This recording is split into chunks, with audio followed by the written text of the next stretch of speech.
আজ ৮ই মার্চ, আন্তর্জাতিক নারী দিবস।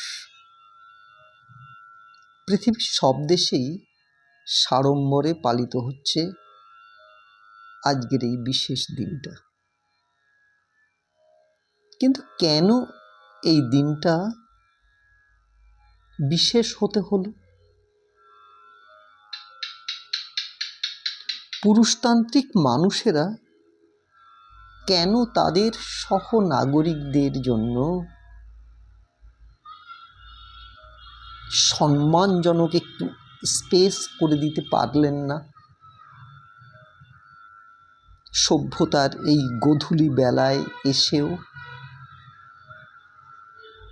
তাহলে সেই পুরুষতান্ত্রিক মানুষদের জন্য একটা লজ্জার দিবস নেই কেন? কেন আমরা নারী পুরুষের মধ্যের সম্পর্ককে হয় শুধুই রোমান্সের মধ্য দিয়ে দেখতে শিখলাম, নয়তোবা পতিদেবতা পত্নী দেবী হিসাবেই ভাবতে শিখলাম, নয়তোবা প্রতিষ্ঠান বিরোধিতার নামে শ্রদ্ধাহীন বহেমিয়ান মোড়কে মুড়ে দিলাম, নতুবা আবার দেবদেবী হিসাবে পুজোর অঞ্জলির মধ্যেই তাকে আটকে রাখলাম। কোথায় গেল আমাদের চিরন্তনী মানবিক সম্পর্ক? কোথায় বা গেল আমাদের চিরন্তনী আত্মিক সম্পর্ক? কোথায় গেল আমাদের সমদর্শিতার দর্শন? কোথায় গেল আমাদের অদ্বৈতবাদ? কেন আমরা ভুলে গেলাম অদ্বৈত বেদান্তের আদি প্রবক্তা ছিলেন অমৃণ কন্যা বাগদেবী? কেন আমরা ভুলে গেলাম জগতের প্রথম সাংখ্য বিদুষী কপিল মাতা ছিলেন দেবাসুতী?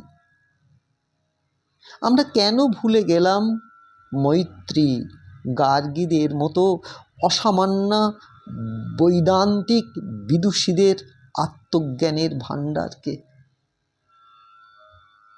কেন আমরা বোধের জগতে, চেতনার জগতে একসঙ্গে চলতে শিখলাম না? আর কতকাল আমরা নারী পুরুষের সম্পর্ককে এক আনার মধ্যে বেঁধে রাখব? এ প্রশ্নের সামনে দাঁড়াতেই হবে একজন পুরুষতান্ত্রিক মানুষকে, তা তিনি নারী হন বা পুরুষই হন। সুতরাং হে পুরুষতান্ত্রিক, হয় আপনি লজ্জিত হন,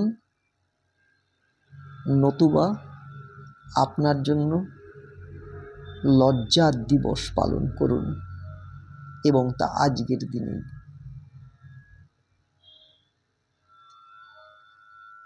নমস্কার।